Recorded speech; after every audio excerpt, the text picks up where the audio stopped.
Hey, Shalom Yasharala, which means peace, Israel. I'd like to start off by giving our praises, our honor, and our glory unto Yahweh, Bahashem, Yahweh Shai, Bahashem Akakwadash, Yahweh. That's the true and powerful mighty name of who the word ignorantly calls God, Jehovah Yahweh or Ahaya. Bahashem means in the name.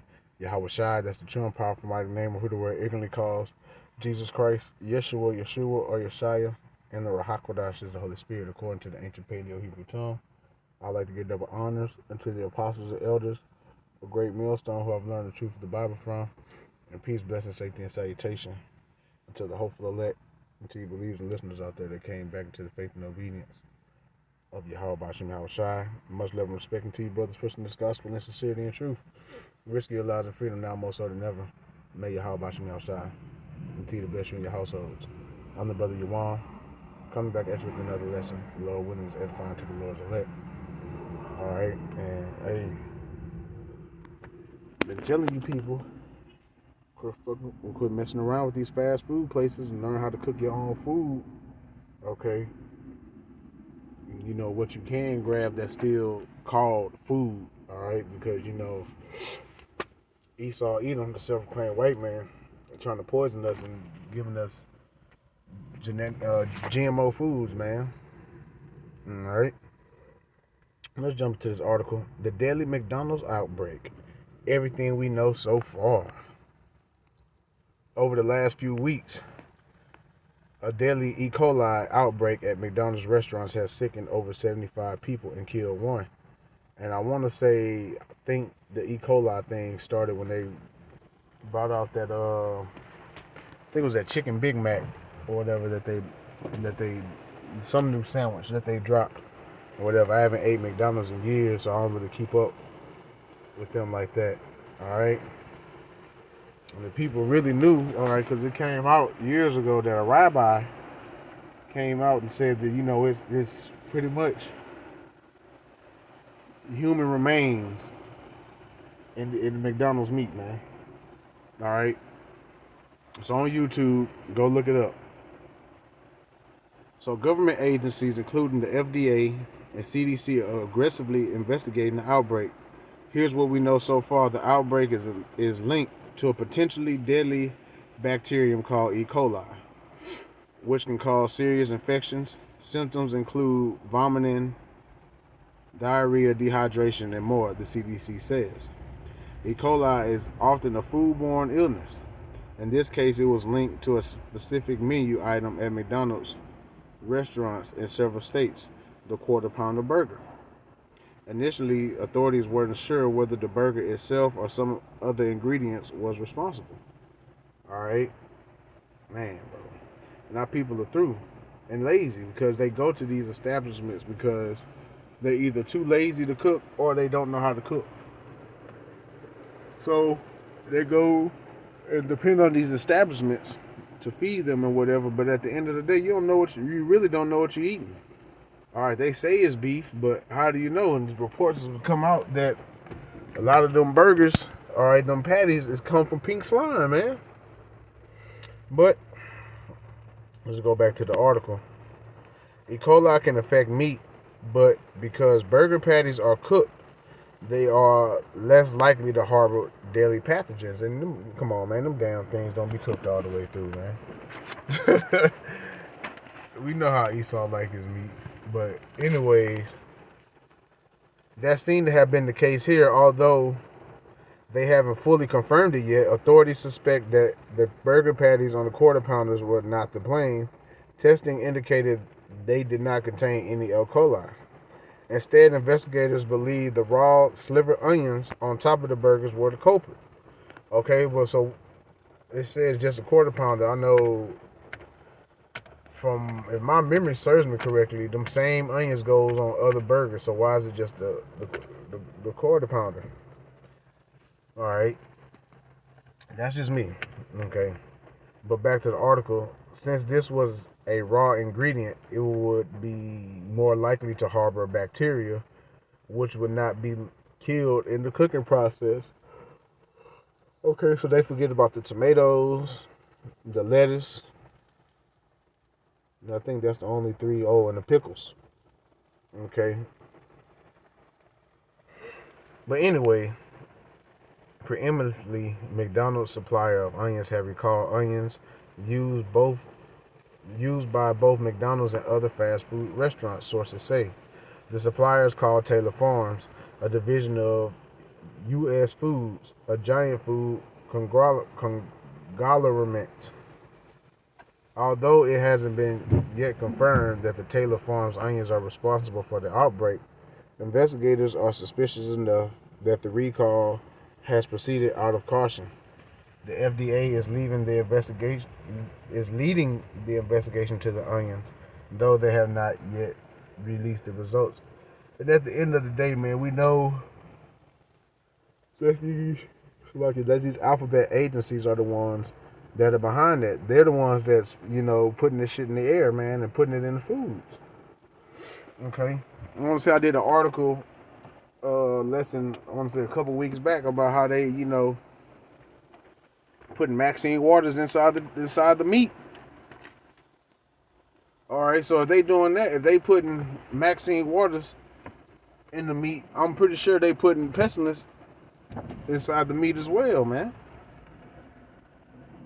Okay, so the good news for McDonald's lovers is that because the burgers themselves have been cleared, they're back on the menu at most McDonald's restaurants, just without the onions.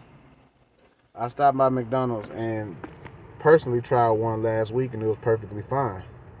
All right, y'all keep tempting the Lord, man. Because the potentially contaminated products have been pulled from shelves, it's very unlikely that more people will get sick from the outbreak.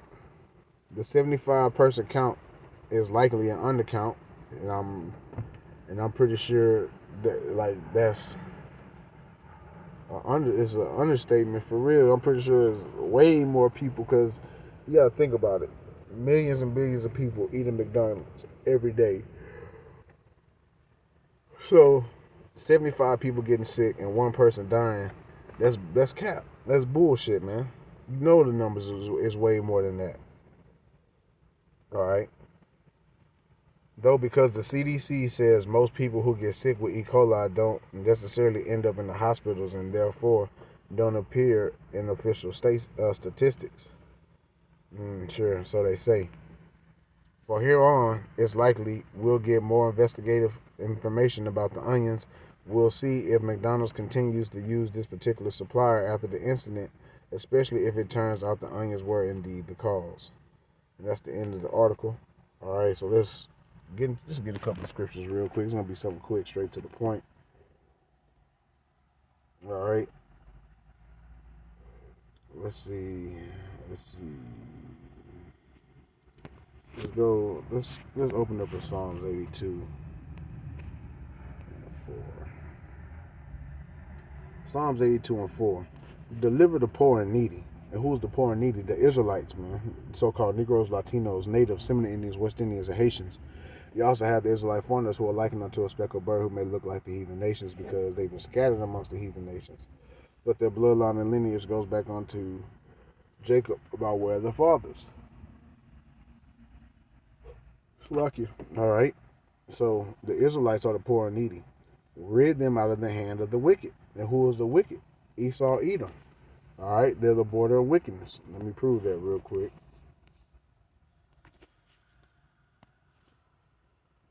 Malachi 1 and 4. Hold on. Yeah, I'm just straight to the point. Malachi 1 and 4. Whereas Edom, which is Esau, says, we are impoverished, but we will return and build the desolate places. Thus said Yahweh, Lord of hosts, they shall build, but I will throw down, and they shall call them the border of wickedness, and the people against whom Yahweh have indignation forever. Right. So they're the wicked. Okay. So yeah, they're the wicked. So let's go back to Psalms 82. Okay. So deliver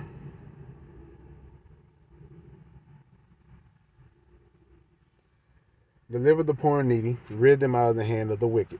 Deliver the Israelites, rid them out of the hand of Esau and the heathens. They know not, neither will they understand. They walk on in darkness. All the foundations of the earth are out of course. Yeah, everything is out of course. All right. You got the wicked ruling the earth. You have women thinking that they're over the man. You got vile acts, man on man, women on women. Okay. All type of madness going on. Verse 6, I have said ye are gods, and all of you are the children of the Most High. But you shall die like men and fall like one of the princes. It's talking about the Israelites, okay? Because we are gods on the earth, okay? But we're going to die like men because we transgress, we sin, all right? And that's why we hastening and looking forward to the kingdom so we can be immortals and we won't sin against Yahweh B'Shem Yahushua ever again. The book of Ezekiel chapter 4, verse 13. And Yahweh said, even thus shall the children of Israel eat their defiled bread among the Gentiles, whether I will drive them. And McDonald's is defiled, this man, beyond all means. Okay, here it is. You got people that still got McDonald's from 20, 30 years ago, and it looked like they just got it that day. That don't ring any bells for you. That's why a lot of people fat, okay, because they got all type of chemicals in that food that can't break down properly in your stomach. So you just got shit just dry ass sitting in there. Okay? And we've been trying to tell y'all people this for the longest, but y'all don't want to listen. Alright, so that's why y'all gotta, y'all just gonna have to deal. Alright?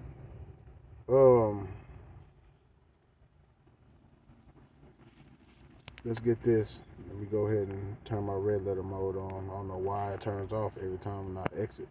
But let's go to the book of Matthew, chapter 16, and verse 18. And this is Yahushua speaking. And I say unto thee that thou art Peter, and upon this rock I will build my church, and the gates of hell shall not prevail against it. Okay?